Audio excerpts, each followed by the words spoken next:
a quick message to my regular Duel Links viewers that this is not a Duel Links video. This is another TCG video because I topped Euros this weekend, which was really cool. And this is a video on the deck that I used to top the largest European Championships ever. So yeah, enjoy. Hello, hope you're all doing good. I apologise for the bad camera quality, isn't much I can do about that. But yeah, this is my top 128 deck profile from the European Championships, where after 12 rounds of Swiss, I finished 15th, going 10-2. And my cat is on my on my desk, where I went 10-2 in Swiss. And I finished 15th place before going into Top Cut, where I lost in the first round of Top Cut. So this is the Mathmech deck that I played, and let's get into it. So I play 3 Circular, this is standard, 3 Parallel Seed. I'm actually very surprised at how many builds of Mathmech don't play this card. I think this card does almost everything that you want it to do, because it's both an extender and also it fixes your bad hands too, because typically the bad hands in Mathmech consist of a bunch of hand traps. So you can summon a hand trap, turn it into Almirage, and then go Parallel Exceed, and overlay into Alan Bershon, and then you have full combo pretty much. So Exceed was really good. I would never play less than 3. And then for the other monsters, we have 2 Addition, 2 Subtraction, because I didn't really have room for a third one of these. I think that at most I would have done maybe like a third Subtraction, but I wouldn't have gone 3 and 3 on each, because you want to try to avoid opening multiples of either of them if possible. Although there is Small World and Silent Mining, of course, but you're not always going to have those cards. And then we have 2 Sigma. You don't need 3 Sigma because you send 1 off of Circular, and you don't want just 1 because if you only have 1 and it gets banished, you're in a bit of an awkward spot. So 2, I think, is the correct number. And then something which is a bit less standard is I play only 2 copies of Diameter. This card's normally played at 3, for good reason, of course. So the real reason why I played only 2 of this card was because I play a Lava Golem in the main deck.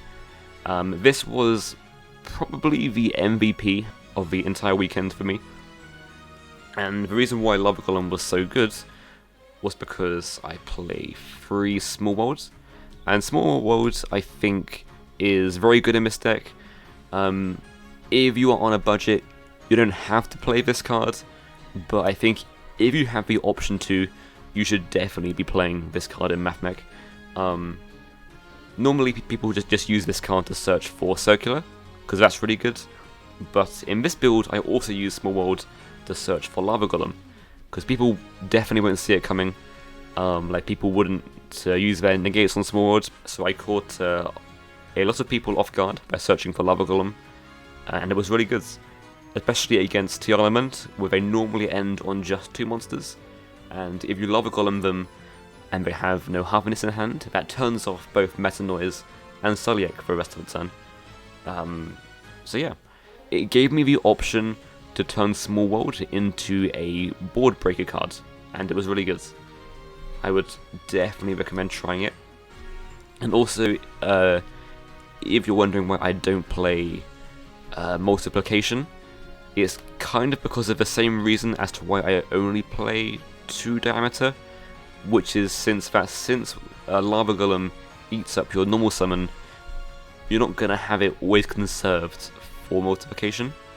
I quite often search for Diameter, which is why I think that you don't really need 3. This actually wasn't the correct deck list, by the way. I was going to submit a different build, like a Heat Soul Firewall list, and then I was told that I couldn't change my deck list, but it worked out pretty well in the end. I topped with this, so it's pretty good, and I think that the more that I played, the more I was kind of thankful that I didn't play a Heat Soul build, and I'll go into that a bit more as we go further into the deck profile. But one reason why I really liked not playing a Heat Soul build is because of Talents. So Talents is a very good card right now. You can use it going first to kind of counteract hand traps, and going second you can use it to kind of pick apart boards more easily. In this build specifically, you can do Talents to draw 2, and then, you know, draw into Small World, and then that grabs you Lava Golem, which doesn't really come up because you have to first force an effect without normal summoning, so you have to like open Circular. But in theory, it could come up from time to time. But the reason why this is not as good in a Heat Soul build is because if you draw Talents off of Heat Soul after you've already done your combo, or you draw this off of Heat Soul in their turn, it doesn't really achieve too much. So that's why I kind of like this card a lot more in a build not focused on Heat Soul. And then we have free Silent Mining. This kind of goes with Small World as another way to get into Circular, pretty much. Yeah, this is fairly standard. You definitely want to be playing 3 of this, because even if you draw multiples, you can just use 1 to discard the other. And then we have 1 card that should be banned, and Mathmech Equation, and Super Factorial. So these are the 2 searches that I play for Circular. So I mentioned earlier that I submitted the wrong deck list. And you'll notice that in this deck I have 0 out to Mystic Mine in game 1. Where what I was meant to do was I was meant to have a Archfiend Eccentric in my deck, because you can search out the Small World, and then that becomes an answer to Mystic Mine. What most Mathmech players do to out Mystic Mine is they play a copy of the Continuous Trap. But yeah, I don't want to, because I think that card's really bad to draw going second or even going first sometimes. But generally speaking, I think that I would always keep it at just these for the Mathmech spells. But yeah, playing an answer to Mystic Mine is recommended in this deck, but I would not recommend playing the Continuous Trap. I think Eccentric is much better, because you can search it with Small Worlds. And then I play for 1 Driver and 3 Gamma, alongside 3 Imperm. So again, this is like another reason why I didn't want to focus my deck around Heat Soul too much, because I think these cards are the best hand traps right now, pretty much. And Talent is really good as well, as I previously mentioned. So all these cards are really strong, but none of these cards really work too great with Heat Soul. Like Imperm and Talents kind of do, but like you don't want to draw them in your opponent's turn normally. So it's like these cards generally work really nice with the Disciple Devotee build. So even though this wasn't the deck list that I initially planned on playing, I was still very happy playing it, because I get to capitalize on these cards much better. And to kind of put that more into perspective, if I open Gamma or Talents going first, and there's not really a point where I can use them, so like say for example if they don't hand trap me where I can't use this, or if they don't Ash Mining or Small World so I can't use this, I can put them back to the deck with Disciple and get hopefully a different card instead. So these cards are a lot better in this version of the deck compared to if I was to use Heat Soul instead. And then we have the rest of the hand traps, which is 3 Ash and 1 Veiler, 1 Bell and 1 Nib. So this might look very awkward, and the reason for these 3 one-offs is because of Small World. For example, The Effect Veiler lets you turn Ash or Bell into Circular. Nibiru lets you turn Gamma or Veiler into Nibiru, and the idea behind playing the one Bell is that if you face a Mathmech mirror match, you search this with Small World, and then that stops their trap. So yeah, in total I only played 12 hand traps. 12 isn't that much for Mathmech. Most Mathmech decks tend to go around 14 hand traps, but I do have quite a lot of going second cards still, with the 3 talents, and also since I play Lava Golem, I'm also able to turn Small World into a going second card as well. So thanks to Lava Golem, this is both a starter card and a board breaker at the same time, which is I think what made Lava Golem the absolute MVP for me this weekend. So yeah, I was very happy with the main deck, but I think I would definitely recommend trying to play Archfiend Eccentric, maybe over Talents, I think, because you don't really want to play less hand traps. And then onto the extra deck, we have 2 Alan Bertian, 1 Laplacian. I don't play 2 of this because I only play 1 of the trap, and I think it's you only really want to be playing more than 1 of the trap if you play Desires.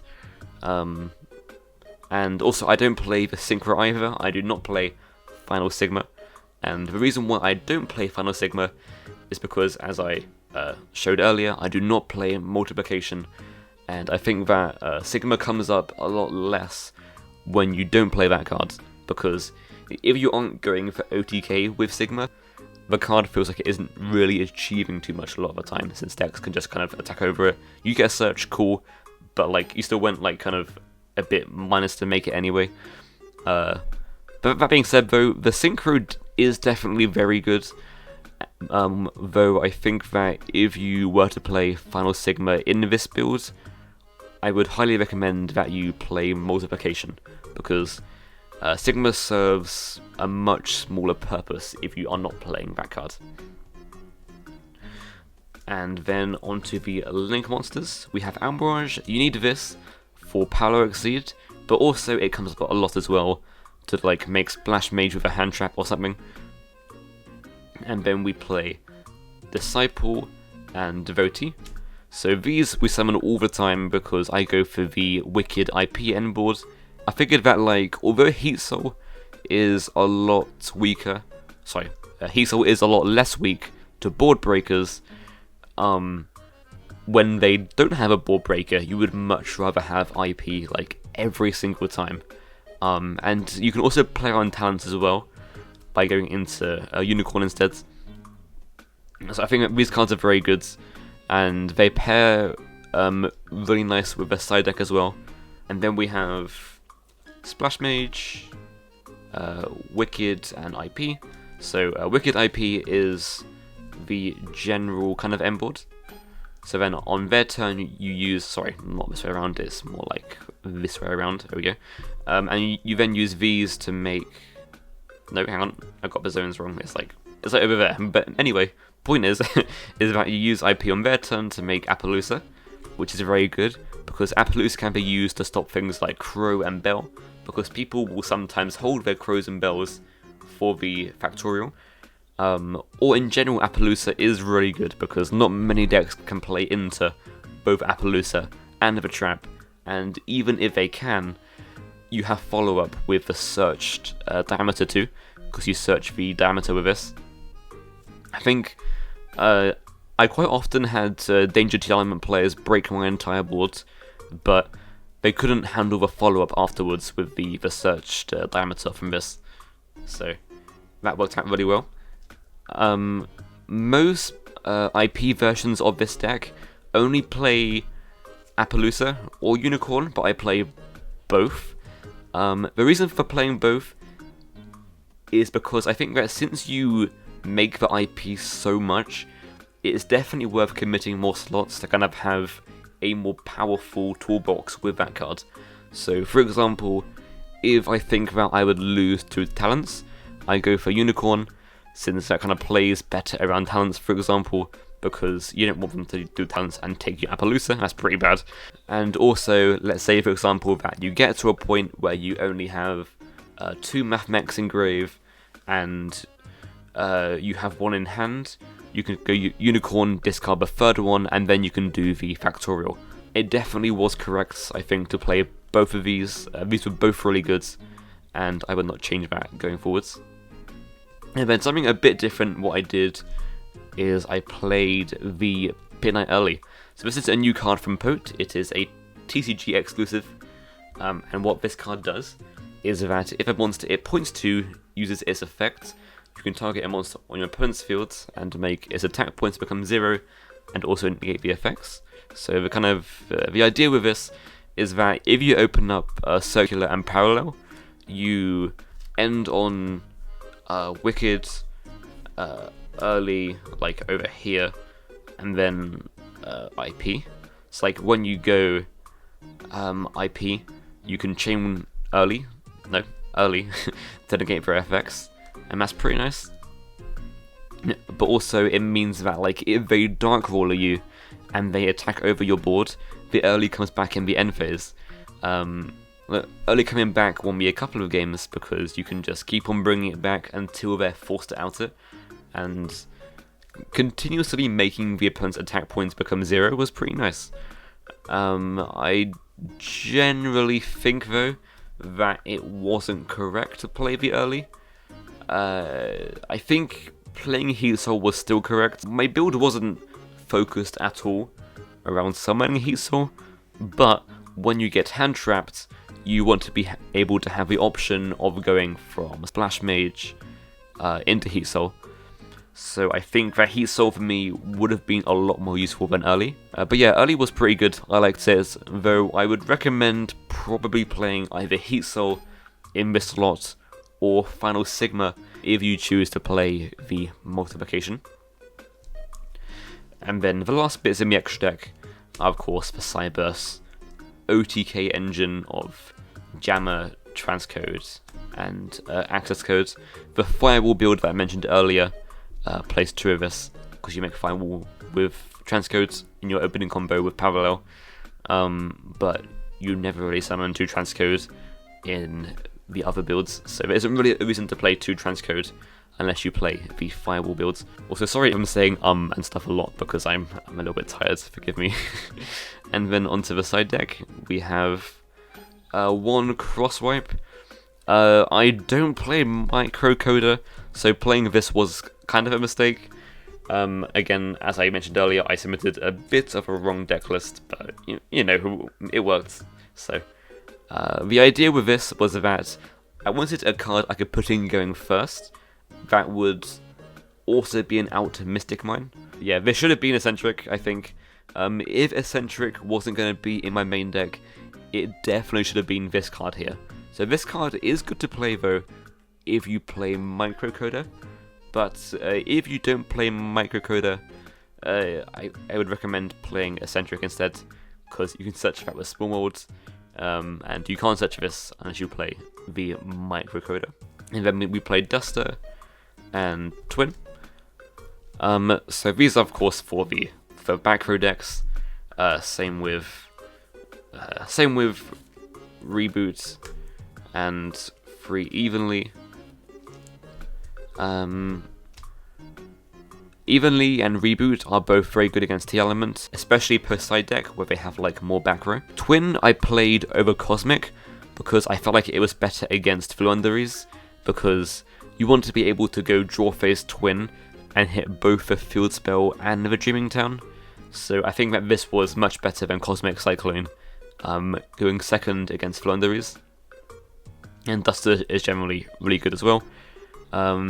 I play Duster over Lightning Storm because I'm pretty much always calling back row against back row decks anyway, and also it means that if I draw this off of Disciple, I can still use it, so that's pretty cool. The last 8 cards are all going first cards, so I play Scythe, Lancia, and Free Sanctum. I guess this is also a goes second card against Flu.